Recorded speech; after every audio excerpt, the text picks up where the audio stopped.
Hey guys, this is SteelerDude11 and I am back with another video. In today's video I am doing the post-game analysis of Michigan versus Middle Tennessee. I'm sorry about my brother in the background. He's playing Fortnite with his friend and he can't be quiet for about 5-6 minutes.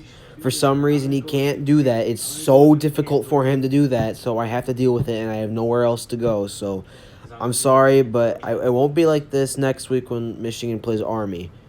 All right, so let's get into the post-game analysis. It was a dominating win, but sloppy at the same time. So many fumbles and so many dropped passes. Ronnie Bell, it was so irritating to watch.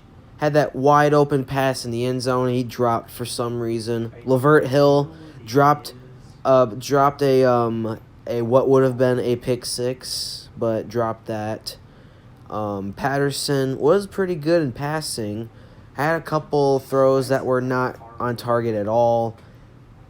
And a big problem is that every single time they try to do an option play, it's always a fumble. Like a lot of times.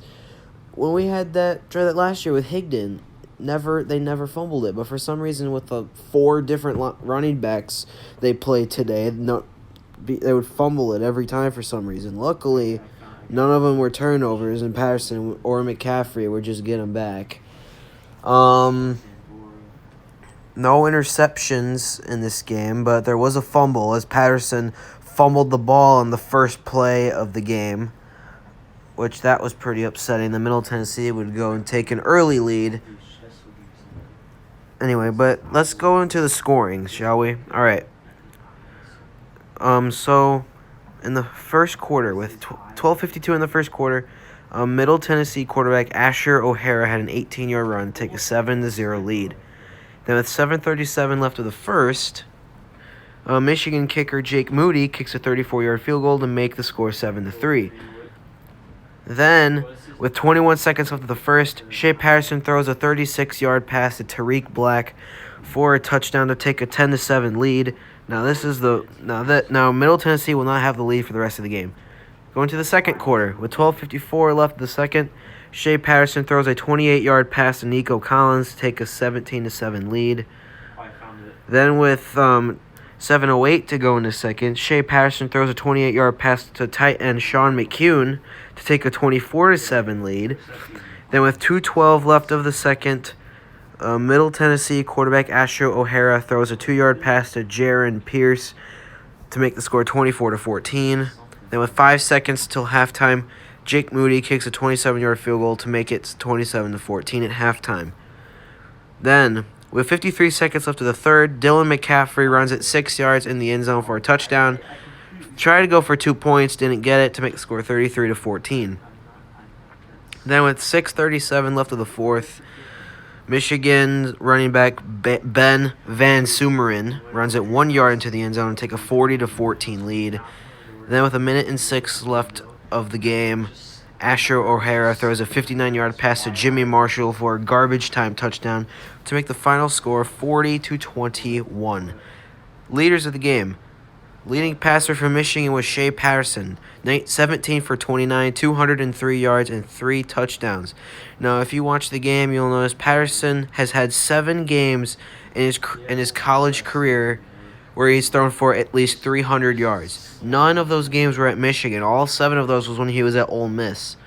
Thought he could get 300 tonight, but he didn't. But, there's still 11 games left of the season. Leading passer for Middle Tennessee was Asher O'Hara, who went 22 for 32, 217 yards, 2 touchdowns, and an interception. The interception was made by Ambry Thomas. For some reason, I think his name is Aubrey. It's Ambry Thomas, which I'm glad he did because he's been battling colitis, which is an inflammatory response to the colon, which can lead to infection. And he's apparently feeling better now, which is why he played, and I'm glad. Donovan Peoples-Jones did not play. He was out with a foot injury. Hopefully he'll be back next week against Army. All right, now, Michigan's leading rusher was Zach Charbonnet, the 4-star recruit. He had 8 carries for 90 yards. Middle Tennessee's leading rusher was their quarterback, Asher O'Hara. 13 carries for 32 yards and a touchdown, a rushing touchdown. Which, that was a thing Middle Tennessee did a bunch of times, just the screens. And they would always get away with them the majority of the time. Like, Michigan didn't even expect that they were going to do it. Like, doesn't make any sense how they didn't know they were going to do it, but they did. All right. Michigan's leading receiver was Tariq Black. 4 receptions for 80 yards and a touchdown. Middle Tennessee's leading receiver was... I looked at this guy's names earlier, but I can't remember what it is. Jimmy Marshall. Had 1 reception for 59 yards. That was that garbage time touchdown, but it went for 59 yards. For the box score for passing, Asher O'Hara, we already explained what he did. The other quarterback Middle Tennessee played was Chase Cunningham. He went 4 for 9 for 17 yards. Now for Michigan, Patterson, like we said, was a leading passer, but there was also Dylan McCaffrey, who went 2 for 2 for 17 yards. And Joe Milton played as well, but he only threw 1 pass, and that was not complete. So there was also multiple other people with rushes. Patterson ran the ball a few times. McCaffrey, every time he ran the ball, he was on the field. Majority of the time he ran, he only threw the ball twice. Joe Milton had some runs. True Wilson did. Christian Turner, Ben Van Sumeren, and Haskins did. Receiving, Tariq Black was their leading receiver, also with Nico Collins with 3 receptions. Sean McCune, Cornelius Johnson, Ronnie Bell, Zach Charbonnet, and Eubanks with 2 receptions, and Christian Turner and Dylan McCaffrey with 1. It was funny because at one point Michigan did a screenplay where Patterson threw it to McCaffrey, which is... You could tell that's a Josh Gaddis kind of thing, because that's what he did last year at Alabama. For Middle Tennessee, rushing, O'Hara, McDonald had 4 carries for 13 yards. Dobson, 3 carries, 12 yards. West, 2 for 4. DJ England Chisholm, 1 carry for 3 yards, and Mobley 5 carries for only 3 yards. Then receiving, like I said, Marshall was that leading receiver, but only had 1 reception. Then there was Ty Lee with 4 receptions for 52 yards. Pierce for 23. Pierce and Garnett had 3 receptions. West and Anderson had 2. Mobley also had 3. France had 2.